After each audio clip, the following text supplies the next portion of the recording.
আমি হুজুরকে বারবার বলি যে হুজুর আপনার এখনো 2টা পুরা করতে হবে, তো হুজুরকে দোয়া করে দাও, করাই দাও আমাকে। তো আমি সবসময় বলতে চাই, গতকালকে আমার শায়েখের সাথে কথা হলো, মুফতি নুরুল আমিন সাহেব হুজুর, খুলনা পীর সাহেব হুজুর। তো উনি এখন মক্কাতে আছেন। তো উনি আমাকে ফোন দিয়েছেন, মামুন কি অবস্থা? তা আমি বলছি হুজুর আমি আপনার শ্বশুর হতে চাই। তো তুমি আমার শ্বশুর হবা মানে? আমি বললাম যে আমার যে আম্মা উনি তো এখন প্রায় 60-65 হয়ে গেছে। তো আপনার যদি জরুরত থাকে, আমার মেয়ের এখন বয়স চলতেছে 5 বছর, আর 5-6 বছর পরেই ইনশাল্লাহ বালেগা হলেই আপনার মৃত্যু পর্যন্ত খেদমত করার জন্য আমার মেয়েকে আপনার সাথে বিবাহ দেবো ইনশাআল্লাহ।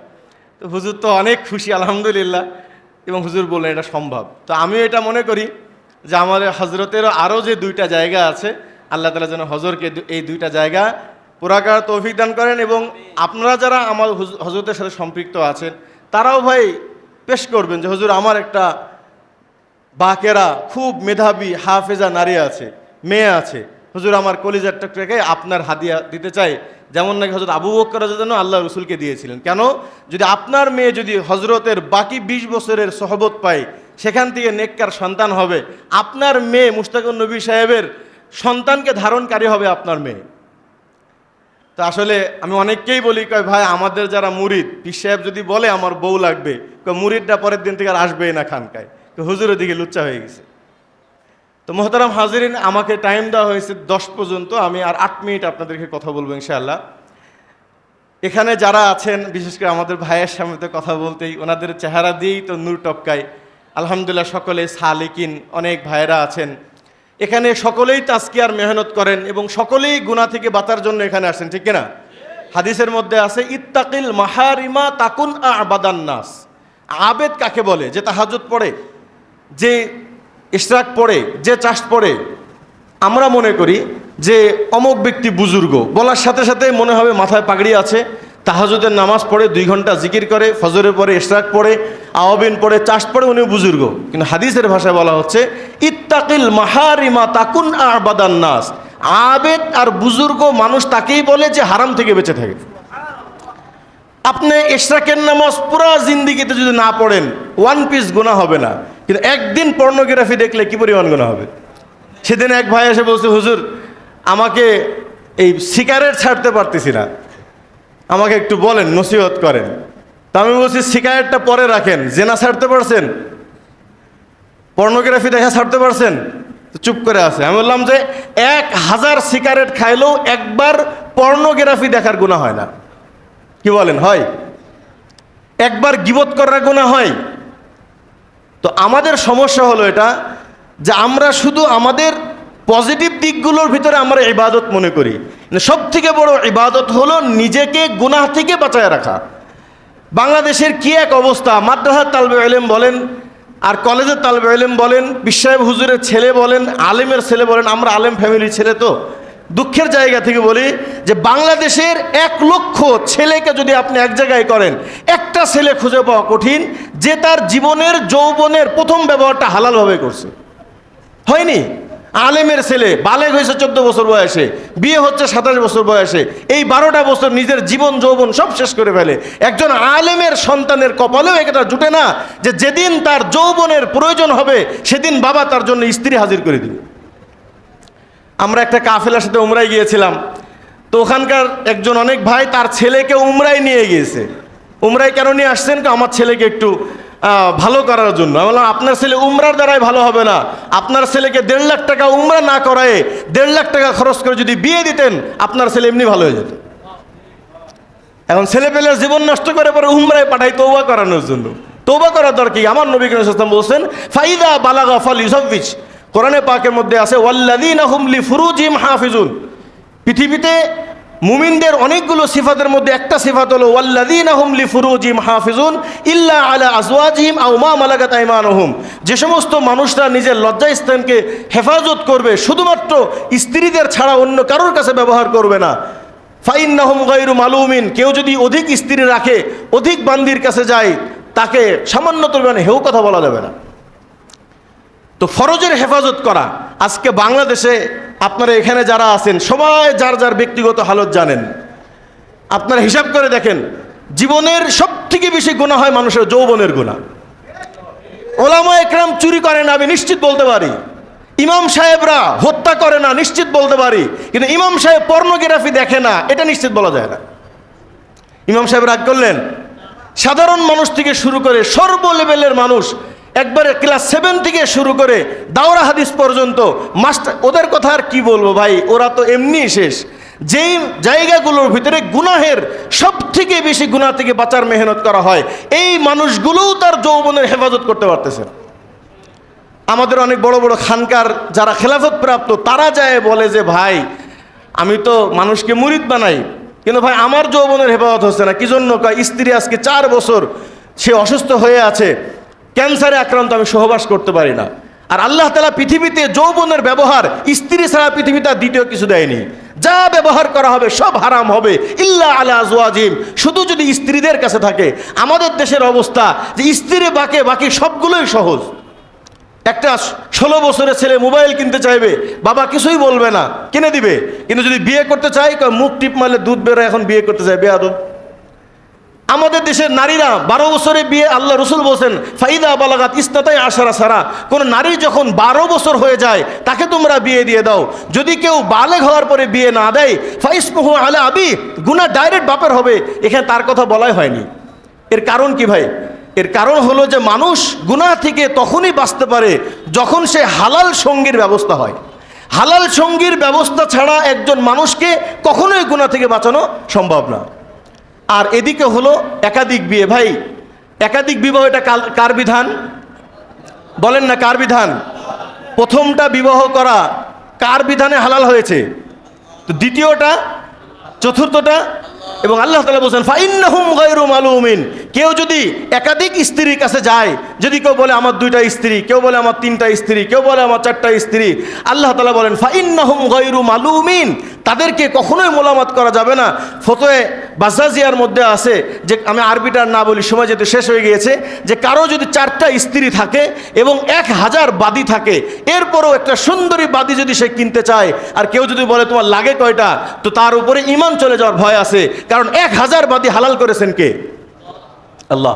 আমরা বড় বড় খানকার মেহনত করি, তাজকিয়ার মেহনত করি, কিন্তু আমি বারবার দিলকে বুঝাই যে আসলামতু লিরাব্বিল আলামিন, আল্লাহ যেটাকে যেভাবে বলেছেন সেটাকে আমি সেভাবেই মেনে নিয়েছি। ওয়ালা ইয়াজিদুনা আনফুসিহিম হারাজা, আমার অন্তরের মধ্যে আল্লাহর কোনো বিধান নিয়ে বিন্দুমাত্র কোনো হরজ নাই। না রজমের বিধান নিয়ে হরজ আছে, না কতইয়াদের বিধান নিয়ে হরজ আছে, না একাধিক বিয়ের বিধান নিয়ে হরজ আছে, না অধিক বাচ্চা নিয়ে আমার হরজ আছে।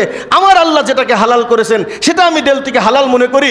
আমার আল্লাহ রসুল যেটাকে করেছেন সেটাকে আমি দিল থেকে মেনে নিই। এটার নামই তো হলো ঈমান। আমি মুসলমান, আমি ঈমানদার। ভাই খবরদার আল্লাহ রসুলের এই কথাগুলো বলেন না।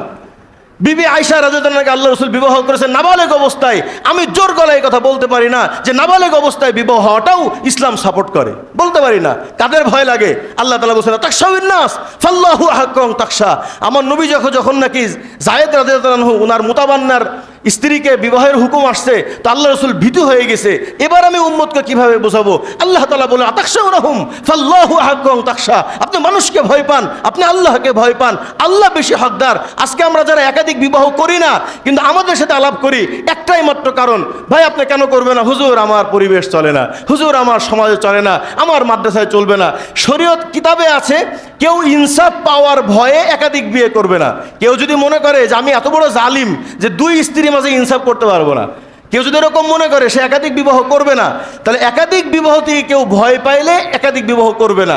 আর আমাদের সমাজের অধিকাংশ মানুষ ইনসাফকে ভয় পায় না, ভয় পায় হলো সমাজকে।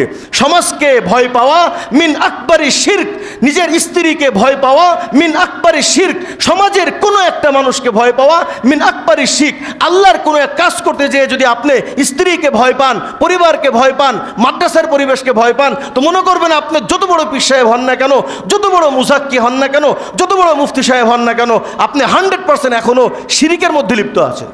কারণ আল্লাহ ছাড়া অন্য কাউকে ভয় পাওয়া, হ্যাঁ কারোর ব্যস্ততা আছে সে করে না, কোনো আপত্তি নাই, কারোর অনেক লম্বা লম্বা সফর করতে হয়, কোনো আপত্তি নাই, কিন্তু যে এই কথা বলবে যে আমার স্ত্রীতে সমস্যা এই কারণে করতে পারতেছি না, যে এই কথা বলবে যে আমার একটা সোসাইটি তৈরি হয়েছে এটা নষ্ট হয়ে যাবে এজন্য করতে পারি না, আমি আমার দলের জন্য করতে পারি না, আমি আমার খানকার দিকে তাকায় করতে পারি না, আমি দিনের অন্য মেহনত নষ্ট হয়ে যাবে এই জন্য মানুষ বদনাম করবে, মানুষের বদনামের ভয়ে করি না, সে তার অন্তরের মধ্যে শিরিক লুকায় রাখছে, আল্লাহ ছাড়া অন্য কাউকে ভয়ের শিরিক।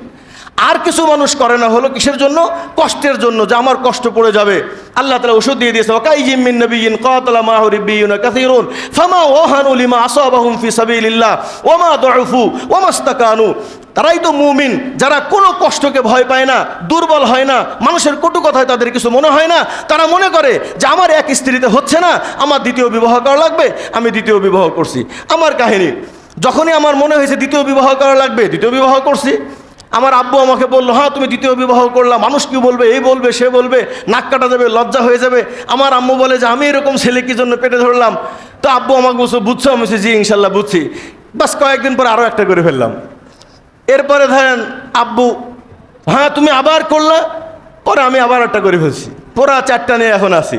বাবা মা অনেকদিন রাখছিল, এখন 4ও স্ত্রীকে নিয়ে বাড়িতে যায়। আমার আম্মু এখন 4ও স্ত্রীকে নিয়ে, এবার বাসায় গিয়েছি তো নিয়াত করে গেছি যে 4 দিন থাকবো, কারণ আমার আম্মু আমার আব্বু এটাকে অপছন্দ করতো, আমি ওনাদের বাড়ির সামনে 4 বউকে নিয়ে যাব। বাড়িতে গিয়েছি তো আমার বোন মজা করে বলতেছে, ভাইয়া ভাবি আজকে কার রাত? মানে এক রুমে আমি থাকি, এক বউ থাকে, আর বাকি 3 বউ আর এক ঘরে থাকে। দ্বিতীয় দিন আর আমার বোন বলতেছে, ভাবি আজকে কার রাত? আম্মু বলতেছে, এত তোর রাত হিসাব করার দরকার কি? আমি বলছি যাক আলহামদুলিল্লাহ এখন আমার পরিবেশ তৈরি হয়ে গেছে। আমার স্ত্রী অপছন্দ করতো, আমি স্পষ্ট ভাষায় বলেছি তুমি যদি আল্লাহর বিধানকে অপছন্দ করো তাহলে তোমার ভিতরে ঈমান নাই, এটা আমি নিশ্চিত। এই লাস্ট কথাটা বলে আমি শেষ করে দিব, 2 মিনিট বেশি হয়ে গিয়েছে। আমি কয়েকদিন আগে একটা বান্দি নিয়ে পোস্ট করেছিলাম যে আল্লাহ আমার 4টা স্ত্রী কমপ্লিট হয়েছে, এবার যদি আল্লাহ তাআলা কোনো দিন যদি তৌফিক দান করে তো 100 বাদী কিনবো এবং 100 বাদীকে উম্মে ওয়ালাদ বানায় 140টা সন্তানের বাবা হয়ে কিয়ামতে উঠবো। এটা আমার একটা নিয়াত এবং আল্লাহর কাছে দোয়াও করি। এই পোস্টটা আসলে কেন করছিলাম? রাত 12টার সময় 4ও স্ত্রীকে নিয়ে আমি একসাথে খানা খাচ্ছি, মাঝে মাঝে 4ও স্ত্রী একসাথে এক প্লেটেই খাই, সবাই খাচ্ছি। তো আমার এক স্ত্রী বলতেছে যে বয়স অল্প, তো আমার ধরেন এক স্ত্রী এখন বয়স হলো 15, সে 2 সন্তানের মা, একটা বয়স হলো 14, একটা বয়স হলো 19, একটা বয়স হলো 21, ঠিক আছে? তো এখন ওরা বলতেছে আমার ছোট মানুষ, এই কাঁথা নাড়তে পারি না, কাঁথা তো মোটা হয়, ভারী হয়ে গেলে ওরা নিজেরা চিপড়াইতে পারে না। তো বলতেছে আমাদের একটু বোয়ার ব্যবস্থা করে দিলে ভালো হয়। তা আমি বললাম না, এই বোয়াটুয়া আমার বাড়িতে চলবে না, কারণ বাড়িতে বোয়া থাকা মানেই হলো নজরের হেফাজত নাই। কি বলেন আপনারা? বলেন তো আপনারা যাদের বাড়িতে বোয়া আছে, আমি হাত তোলাবো না, বোয়া থাকা মানেই বাড়িতে নজরের হেফাজত নাই। এই এমনি চোখে পড়তেছে, অমনি চোখে পড়তেছে, মাসতেছে, একবার মাজা নজরে পড়ে, একবার ঘাড় নজরে পড়ে, এক এক সময় এক রকম। এই জন্য মুফতি আজম রহমতুল্লাহি আলাই ওনার স্ত্রী একটা বোয়া নিয়ে আসছে 19 বছরের একটা মেয়েকে বাড়ির চাকরানি করার জন্য। হুজুর এসে দেখতেছে, ঘরে ঢুকেই ওর দিকে নজর পড়ছে। হুজুর বলে এটা কে? স্ত্রী বলতেছে এটা চাকরানি। চাকরানি চলবে না, হুজুর বিয়ে করে ফেলছে। পরে ওই স্ত্রীর কাছ থেকে আরও 6টা সন্তান হয়েছে আলহামদুলিল্লাহ। তো আমি বললাম বুয়া চলবে না, কিন্তু যেহেতু তোমাদের কষ্ট হচ্ছে, আল্লাহ তাআলা যদি সুযোগ করে দেয়, যদি কোনদিন খেলাফত ব্যবস্থা হয় আর মুসলমান যদি পুরো দুনিয়ার উপর এলা আসে, তাহলে ওই দিন আমি 100 বাদী নিয়ে তোমাদেরকে 5টা করে ভাগ করে দিব, বাকিগুলো আমার অন্য কাজে লাগাবো। তখন ওরা কয় যে আপনার বাদীগুলো তো আমাদের দিবেন, বাকি হবে কার, আপনার না আমার? আমি বলছি আমার হবে, আমি তোমাকে কেন দেবো? ওরা তো হিসাব মিলাই ফেলছে। ওরা কয় আমি কখনোই, আমি বাদী হলে আপনার কাছে আর থাকবো না। আর এক স্ত্রী যে আমার আইএমবি সদস্য, সে বলছে আপনার আইএমবির ফরমে তো এটা লেখা নাই যে আপনি বাদী রাখবেন। আমি বললাম ওখানে এটা লেখা আছে কিনা, যেটা শরীয়ত সেটা আমি মানি। হ্যাঁ এটা লেখা আছে। আমি বললাম যে বাদী যে আল্লাহ তাআলা কোরআনে 4 বিয়েকে হালাল করেছেন, সেই আয়াতে আল্লাহ তাআলা বাদীকে হালাল করছে। তো 3 নম্বর স্ত্রী সে বলতেছে না আমি কখনোই এটা মানবো না। তো আমার বড় স্ত্রী বলতেছে এটা চলবে না, আতুমিনুনা বিবাজিন ওয়া তাকফুরুনা বিবাজিন, কোরআনের তুমি কিছু মানবা কিছু মানবা, এটা হবে না। আল্লাহ একাধিক বিবাহ যে আয়াতে বলেছেন, সে আয়াতেই বলেছেন আও মা মালাকাত আইমানুকুম, 4 স্ত্রী যেমন ফ্রেশ হালাল, অসংখ্য বাদীও ফ্রেশ হালাল। নাই সেটা আমাদের পোড়া কবলে ভিন্ন কথা, আছে ফ্রেশ হালাল। তখন আমার 2 স্ত্রী বেঁকে বসলো যে না আমি কখনোই মানবো না। এবার আমার ভিতরে টনক নড়লো, আরে আল্লাহ। আমি বললাম যে দেখো আমার ফতোয়া অনুযায়ী এবং আমার ইলম অনুযায়ী তোমরা যে বলতেছো যে আল্লাহ হালাল করেছে, কিন্তু আমি কখনোই মানবো না, তোমাদেরকে আমার বেঈমান মনে হয়? অতএব কালকে সকাল 8টা পর্যন্ত টাইম দিলাম, 8টার মধ্যে যদি তোমার ইমান ফ্রেশ করে আমার কাছে না দাও, 8টা 1 মিনিটে তোমাদের 2 জনকে তালাক লেটার পাঠিয়ে দেবো আমি ইনশাল্লাহ। কারণ আমি একদিন 1 মুহূর্তের জন্য কোনো বেঈমানের সাথে সংসার করব না। ওরাও বুঝতে পারছে যে হুনুস এই ব্যাপারটা হেভি সিরিয়াস। ফজরের সময় উঠে দেখতেছি 2 বউ মেসেজ করতেছে, আমার না সাল্লাম না, কোনো সমস্যা নাই, 100টা রাখেন 1000 রাখেন, আমাদের কোনো আপত্তি নাই। আমি বললাম আলহামদুলিল্লাহ, যাও আবার তোমাদের সাথে চলতে থাকবে ইনশাআল্লাহ। তখন আমি চিন্তা করলাম, আমার স্ত্রী যারা পুরো বাংলাদেশের সব থেকে ভালো নারী, যারা সতীন নিয়ে আপত্তি নাই, তাদেরও আল্লাহর বিধান বাদী নিয়ে আপত্তি আছে, তাহলে বাকি যেই মানুষগুলোর প্রথম বউ দ্বিতীয় বউ মানে না, তাদের আবার হালত কি? এই জন্য চিন্তা করলাম কবে মরে যাব, তাড়াতাড়ি পোস্ট করে যায় যেন সবার মাথার মধ্যে টনক নড়ে। যখন পোস্ট করছি একেবারে তাসলিমার গায়ে পর্যন্ত আগুন ধরে গেছে। সে চিন্তা করলো পুরা দুনিয়াব্যাপী আমরা বাদীকে হালাল করেছিলাম, আল্লাহর একটা হালাল বিধানকে তাহলিলু মা হাল্লাল্লাহ ওয়া তাহরিমু মা হারামাল্লাহ, আল্লাহ তাআলার হালালকে হালাল মানাটা যেমন ঈমান, হারামকে হারাম মানাটা ঈমান। আল্লাহর কোনো হালাল বিধানকে হারাম করাটা কুফরি, আল্লাহর কোনো হারাম বিষয়টাকে হালাল করাটাও কুফরি। আল্লাহর কোনো হালাল বিধান নিয়ে কটূক করা, ভুরুকুস্ক করা আর তার নামে মামলা করা, এগুলোও কুফরি। আল্লাহ তাআলা যেন আমাদেরকে যৌবনের গুনাহ থেকে হেফাজত হওয়ার তৌফিক দান করে এবং ফ্রেশ ঈমানওয়ালা বউয়ের সাথে সংসার করার তৌফিক দান করে। আসসালামু আলাইকুম ওয়া রাহমাতুল্লাহ। যাদের স্ত্রী জিনিসগুলো বুঝে না, ওলামা ইকরামদের থেকে বিষয়টা আরেকটু ক্লিয়ার হয়ে নেবেন। ভাই আপনি একাধিক বিবাহ করতে পারবেন কি পারবেন না, এটা আপনার কপালের ব্যাপার। বহু মানুষ জীবনে বহু চেষ্টা করছে কিন্তু পারেনি, এটা আল্লাহর কপালের ব্যাপার। আমার জীবনে 4টা স্ত্রী আসবে, আমি জীবনে কোনদিন কপালে করি নাই, কিন্তু আপনার স্ত্রী মানাটা ফরজ। আমার স্ত্রী একদিন আমাকে জিজ্ঞাসা করতেছে যে সবার জন্য কি একাধিক বিবাহ করা ফরজ? আমি বললাম না, সবার জন্য একাধিক বিবাহ করা ফরজ না, বরঞ্চ কারো জন্য ফরজ, কারো জন্য সুন্নত, কারো জন্য নাজায়েজ। কিন্তু পৃথিবীর সমস্ত মানুষের জন্য একাধিক বিবাহকে মেনে নেওয়া, একাধিক বিবাহ যে সুন্দর এটাকে মেনে নেওয়া, একাধিক বিবাহ করলে কোনো সমস্যা নাই, এটা সবার উপরে ফরজ। কি বলেন, ঠিক না ভাই?